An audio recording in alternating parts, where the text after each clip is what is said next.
Radhe Radhe friends, आज हम कार्तिक मास का छठा छठा अध्याय पढ़ेंगे। नारद जी कहने लगे कि हे ब्राह्मण, कार्तिक मास के महात्म का विधि पूर्वक वर्णन करिए। ब्रह्मा जी कहने लगे कि हे नारद, तुम बड़े सज्जन पुरुष हो जो लोगों के हित के लिए ऐसे प्रश्न करते हो। अब मैं ऐसी कथा तुमसे कहता हूँ जिसके सुनने मास से पापों का नाश हो जाता है। हे नारद, सूत ऐसी नेमिषा आरण्य तीर्थ में सोनक ऋषियों से कहती हैं कि हे ऋषियों, साधुओं का सत्संग अति पवित्र होता है और संसार के पापों के भय को दूर कर देता है, ज्ञानियों को मोक्ष देता है, कामना वालों की कामना पूरी करता है।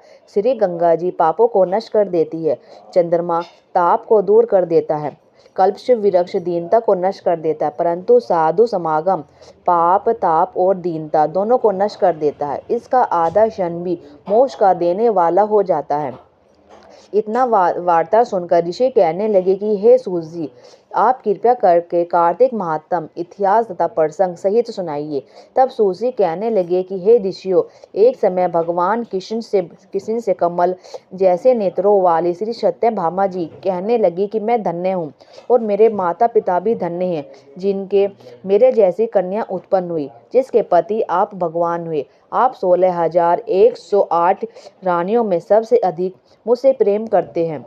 जिस कल्प वृक्ष की पृथ्वी के लोग बात तक नहीं जानते, वह मेरे आंगन में लगा हुआ है। अतः मैं आपसे एक बात पूछना चाहती हूँ। आशा है मेरे हित के लिए आप यह बात अवश्य बताने की कृपा करेंगे। इतनी बात सुनकर श्री कृष्ण की सत्यभामा हाथ पकड़कर कल्प वृक्ष के नीचे ले गए और कहने लगे कि हे सत्यभामे, सब रानियों में तुम मुझको सबसे अधिक प्रिय हो। तुम्हारे स्नेह वश मैंने इंद्र से विरोध करके यह कल्प वृक्ष स्वर्ग से लाकर तुम्हारे आंगन में लगाया। अब तुम मुझसे यदि गुप्त से गुप्त बात पूछोगी तो मैं तुम्हें बताऊंगा।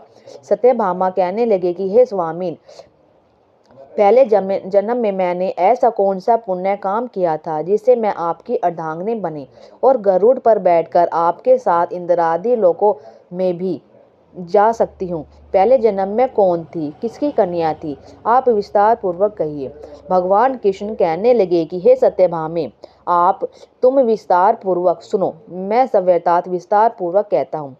पहले सतयुग के अंत में मायापुर में अत्रि कुल में वेद और शास्त्रों को जानने वाले वे देव शर्मा नाम का एक ब्राह्मण रहता था। वह सूर्य का भक्त था तथा रात दिन अतिथियों की सेवा करता था। उसका कोई पुत्र नहीं था, परंतु बड़ी आयु में उसके एक कन्या उत्पन्न हुई जिसका नाम गुणवती था। देशवर्मा ने चंद्र नामक अपने एक शिष्य के साथ अपनी कन्या गुणवती का विवाह कर दिया। चंद्र पिता के समान उसकी सेवा करता रहता था। एक दिन देव शर्मा अपने दामाद के साथ लकड़ियां काटने के लिए हिमाचल के समीप गया। मन में इधर उधर फिरते हुए उन्होंने एक भयंकर राक्षस देखा। उसको देख वे दोनों भागने में असमर्थ हो गए। वे दोनों ही राक्षस के हाथों से मारे गए, परंतु उस छेद के प्रभाव और अपने कर्मों के कारण हमारे दूतों द्वारा विमान में बैठकर हमारे लोक को प्राप्त हो गए। उन दोनों का मरण सुनकर गुणवती बड़ा रुदन करने लगी और पुकारने लगी कि हे पिता, हे पति, तुम्हारे बिना मेरा निवाह कैसे होगा? मैं किस प्रकार जीवित रह सकूंगी? तुम मुझे छोड़कर कहाँ चले गए? मेरे अन्न और भोजन का प्रबंध कैसे होगा? मेरे लिए सब कोई ठिकाना ना रहा।